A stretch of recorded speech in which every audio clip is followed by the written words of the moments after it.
Dios les bendiga, hermanos, pueblo de Dios, amigos que nos escuchan.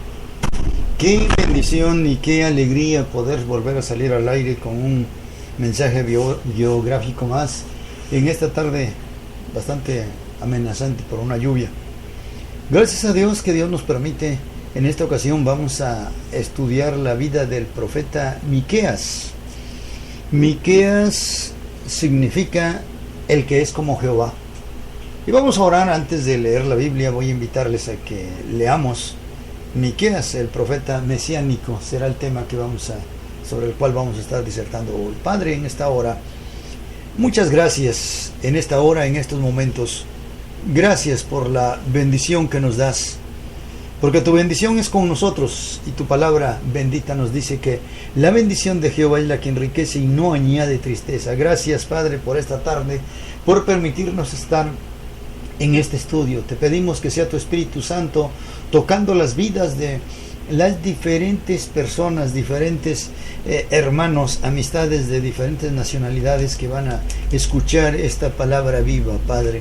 Bendecimos tu nombre en esta hora, en el nombre de Jesús. Amén. Miqueas, el profeta mesiánico, como les mencionamos, significa Miqueas, el que es como Jehová. Y vamos a leer en el capítulo 5 de este libro del profeta Miqueas, capítulo 5, versículo 2, y veamos lo que nos dice. Es un pasaje mesiánico, profetiza el nacimiento de Cristo, pues que digamos unos 700 años antes de su cumplimiento. Dice: pero tú, Belén, Efrata, pequeña para estar entre las familias de Judá, de ti me saldrá el que será Señor en Israel, y sus salidas son desde el principio, desde los días de la eternidad. En el capítulo 6, el versículo 8 dice: oh hombre, él te ha declarado lo que es bueno. ¿Y qué pide Jehová de ti? Solamente hacer justicia, amar misericordia y humillarte ante tu Dios. Y en el capítulo 7, versículos 18 al 19, capítulo 7, versículos 18 al 19 dice: ¿qué Dios como tú, que perdona la maldad, que olvida el pecado del remanente de su heredad? No retuvo para siempre su enojo, porque se deleita en misericordia. Él volverá a tener misericordia de nosotros, sepultará nuestras iniquidades y echará en lo profundo del mar todos nuestros pecados. Cumplirá la verdad a Jacob y a Abraham la misericordia que juraste a nuestros padres desde tiempos antiguos. Este es el profeta Miqueas. Este profeta era del sur de Judá y profetizó para ambos reinos. Tenía tiempo que el pueblo de Dios se había dividido en dos naciones, el reino del norte y el reino del sur. Y de verdad que fueron pocos profetas que ejercieron su ministerio en ambos reinos. Entre ellos, pues está el profeta Miqueas, que profetizó para ambos reinos, tanto para el reino del norte como para el reino del sur. Este profeta ejerció su ministerio en los días de Jotam, Acab, Ezequías, contemporáneos de Isaías, y en ese tiempo ejerció este profeta su ministerio. Es conocido, ahora sí, en esta época, pues, ¿quién podría ahora sí aplastar la popularidad de Isaías? A Isaías se le considera como un profeta de estado, un estadista, alguien que durante el ministerio de unos 4 reyes también, pues desde la época del rey Usías, dice, el rey Jotam, el rey Acaz y el rey Ezequías, en el reino del impío Manasés fue que murió el profeta Isaías. No estuvo un largo periodo, pero en el caso de Miqueas, pues nada más se le conoce así, que hasta la época de Ezequías. Por eso decimos que fueron contemporáneos, y que mientras que Isaías se considera un profeta, ahora sí que profetiza a los reyes, profetiza a los sacerdotes, profetiza a las grandes ciudades. A Miqueas se le conoce como un profeta de provincia, un profeta de provincia. Entonces, así es la situación de este profeta. Sin embargo, ¿qué pecados ahora sí denuncia los cuales Dios le había mostrado que había en el pueblo? ¿Qué pecados? Miren, los pecados que denuncia el profeta Miqueas es la idolatría. Para entonces es muy posible que el reino del norte ya estaba dejando de ser, o iba a dejar de ser ya, y bueno, desde 930, que es cuando se dividen, el rey Jeroboam primero, pues lo primero que hizo fue construirse 2 becerros, o sea, apartar al país, apartar al pueblo de Dios y dedicarse a la idolatría. A eso fue a lo que se dedicó. Entonces es terrible que este pecado, a pesar de que en los días del rey Ezequías, uno de los reyes, a mi juicio, más justos, más reformadores que reinaron durante ese periodo, aún así los reyes que antecedieron, por ejemplo, estaba el profeta Acaz, que es el padre de Ezequías. A juicio mío, pues yo creo que uno de los peores reyes que tuvo el reino del sur.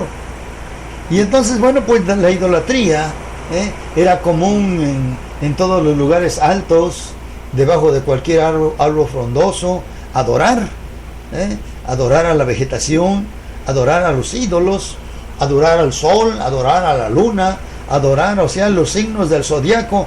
Todo esto se remonta aún antes de estas épocas. Y entonces él profetiza contra la idolatría.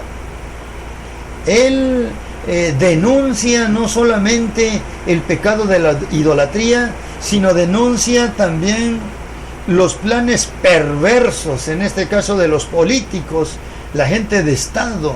¿Qué otra cosa denuncia? ¿Qué otro pecado denuncia? La codicia. La codicia de los gobernantes, de los profetas y de los sacerdotes. O sea, había un sistema corrupto, tanto en el gobierno como en el ámbito religioso. Por eso se habla de profetas y sacerdotes. Contra la hechicería, contra la brujería, los brujos que estaban metidos en el pueblo de Dios, contra la estafa, porque se hacían robos, se hacían, bueno, cuanta cosa, contra la corrupción. Hoy en día, pues una de las cosas que los gobiernos que pues quieren ser ahora sí perfectos, que quieren ser rectos, pues están luchando contra la corrupción. Y pues cuántos a veces con su vida pagan el querer ser rectos. Entonces Miqueas denunció este pecado de la corrupción en la época de los reyes, para quienes profetizó, para quienes ahora sí él ejerce su ministerio. ¿Contra qué otra cosa? Contra la traición. Es otra cosa, contra otro pecado que él denuncia. Pero ¿qué cosa profetiza en sí este profeta que nos llama tanto la atención? Ahora sí, sus mensajes, pues su libro consta de 7 capítulos, pero su mensaje abarca muchísimo. Hay quienes han dicho que el profeta Miqueas es el libro de Isaías en resumen, o sea, resumido. Entonces, ¿qué profetiza este profeta? Mire, veamos que él profetiza el establecimiento de un reino justo. Y el capítulo 4, versículos 1 al 8, oigamos lo que dice la palabra de Dios. Miqueas 4, 1 al 8. Acontecerá que en los postreros tiempos, que el monte de la casa de Jehová será establecido por cabeza de montes, y más alto que los collados, y correrán a él los pueblos. Vendrán muchas naciones y dirán: venid y subamos al monte de Jehová y a la casa del Dios de Jacob, y nos enseñará, y en sus caminos andaremos, y por sus veredas, porque de Sión saldrá la ley y de Jerusalén la palabra de Jehová. Y él juzgará entre muchos pueblos, y corregirá a naciones poderosas hasta muy lejos, y martillarán sus espadas para asadones, y sus lanzas para hoces. No alzará espada nación contra nación, ni se ensayarán más para la guerra. Está hablando del reino milenario de Jesucristo. De eso está hablando estos versículos. Y se sentará cada uno debajo de su vid y debajo de su higuera, y no habrá quien los amedrente, porque la boca de Jehová de los ejércitos hablará esto. También nos está hablando que con el reino de Cristo, Satanás será atado por 1000 años, y durante todo ese tiempo, pues Jesucristo será el Rey de Reyes, el Señor de Señores, y pues no habrá muerte, no habrá angustia, no habrá dolor. Será un reino que se clasificará por la paz. Jamás en la historia del mundo ha habido un tiempo como el que viene cuando Cristo reine.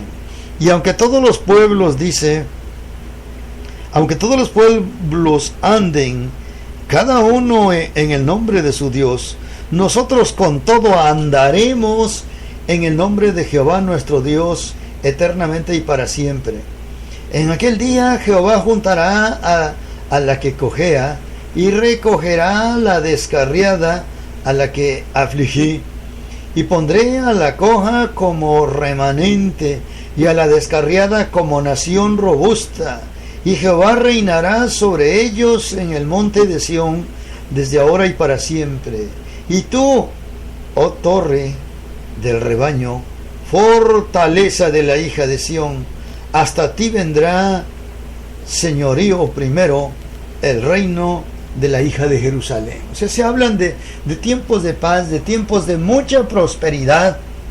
Entonces él establecerá un reino justo. Esto, como la Biblia tiene ahora sí la ley de la doble referencia, esto quiere decir que, por ejemplo, muy cerca de ese, pues él profetizó en los días también del rey Ezequías, un rey justo, un rey que se volvió a Dios con todo su corazón y que hizo que el pueblo se volviera a Dios. Es el cumplimiento inmediato, pero el cumplimiento a largo plazo todavía para nosotros falta, y no sabemos cuándo. Esperamos en el Señor y deseamos que sea así, que el reino de Cristo ya está cerca a las puertas. Antes el mundo pasará por momentos muy difíciles. ¿Qué otra cosa profetiza? La venida de el Rey Jesús. ¿Dónde nació? Leíamos en el capítulo 5, el versículo 2, que dice: pero tú, Belén, Efrata, pequeña para estar entre las familias de Judá, de ti me saldrá el que será Señor de Israel, y sus salidas son desde el principio, desde los días de la eternidad. Pero tú, Belén, Efrata, pequeña, pues sí, muy pequeña, se trataba de un pueblito, quizá no pasaría de unos 200 o 300 habitantes en la época cuando Cristo nació. Pero la palabra dice: de ti saldrá el que será guiador de mi pueblo. Alabado sea el Señor. Sabemos que antiguamente allí vivió Ruth, y Ruth aparece como madre de Jesucristo en la genealogía. Entonces, ¿qué profetiza? Bueno, profetiza la venida, el nacimiento de Jesús. Lo vemos claramente en el Evangelio según San Mateo. Cuando vinieron a Jerusalén unos magos de Oriente, dice la Escritura que preguntaban: ¿dónde está el Rey de los judíos que ha nacido? Y esto